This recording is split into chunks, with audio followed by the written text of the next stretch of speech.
है।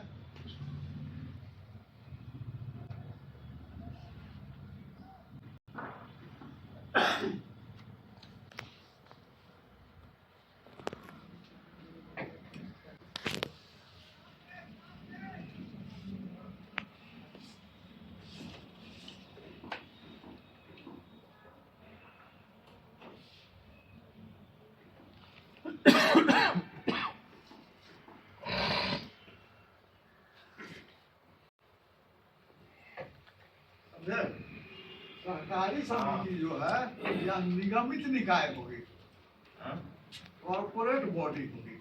इसका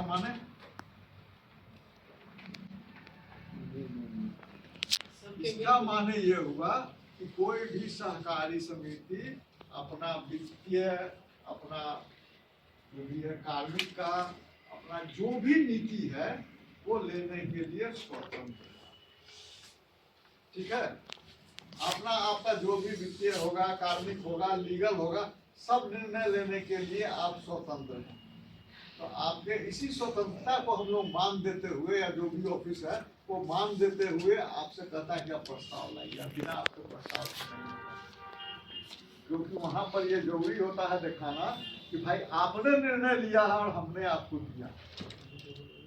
ठीक है, तो ये एक का ये धारा को पालन करने के लिए, ये तो एक का धारा क्या हुआ, कानून हुआ।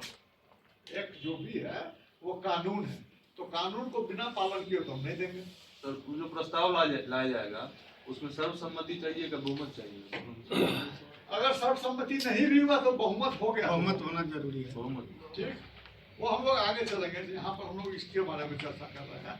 तो वो प्रस्ताव लेना जरूरी इसी के लिए होता है, इसीलिए आपसे प्रस्ताव मांगा जाता है, क्योंकि आप स्वतंत्र हैं, आपकी इकाई जो है वो स्वतंत्र है, और आपका अपना जो मोहर मारते हैं उस मोहर का वैल्यू होता है, सील मोहर का वैल्यू होता है।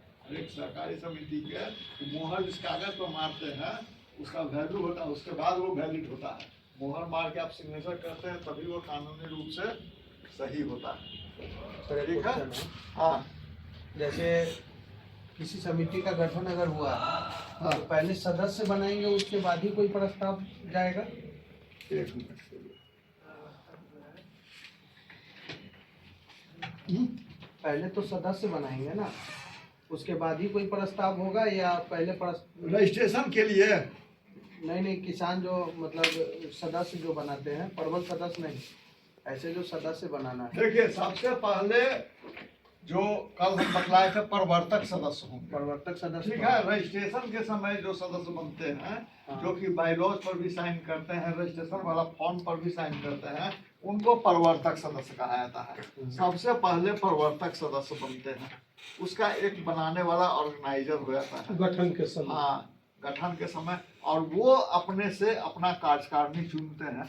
ये समूचा प्रक्रिया कर करके वो विधि को अंगीकृत करते हैं, वो अपना कार्यालय कहाँ रखेंगे इसके बारे में बतलाते हैं। ये समूचा करके जब निबंधन के लिए देते हैं, तब निबंधन में वहाँ देखा जाता है सभी कागजात सही है, सिग्नेचर सही है, तब उसको निबंधन किया जाता है। तो यहाँ तक हुए प्रवर्तक सदस्य।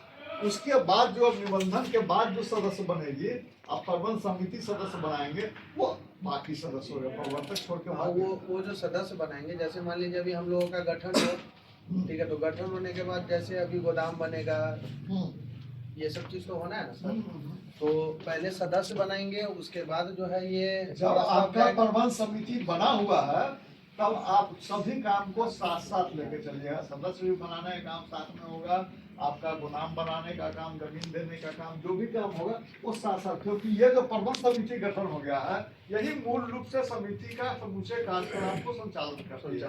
तो यह वह भी काम करेगी। और सदस्य बनाना तो एक नियमित प्रक्रिया है, तो सब दिन चलेगा। स्कीम तो जब आया है तब आपको ले लेना है। ठीक है, चलिए, तो इसी कारण से आपका मीटिंग होना जरूरी है, और आपका प्रस्ताव के बिना विभाग कोई काम नहीं कर सकता। अब आप प्रस्ताव कैसे लेते हैं?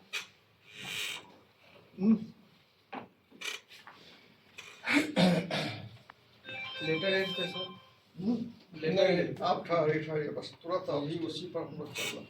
कार्यवाही रजिस्टर होती है, कार्यवाही रजिस्टर जो बीसीओ के द्वारा प्रणाली किया जाता है, प्रखंड प्रशासन के द्वारा। अब प्रबंध समिति का जो कार्य है,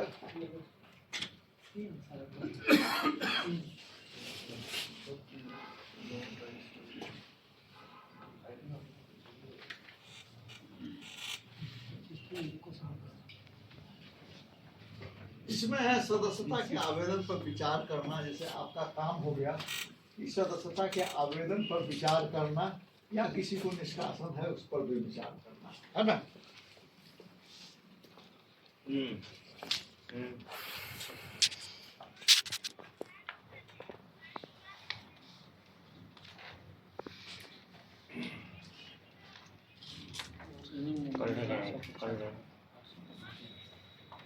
परसों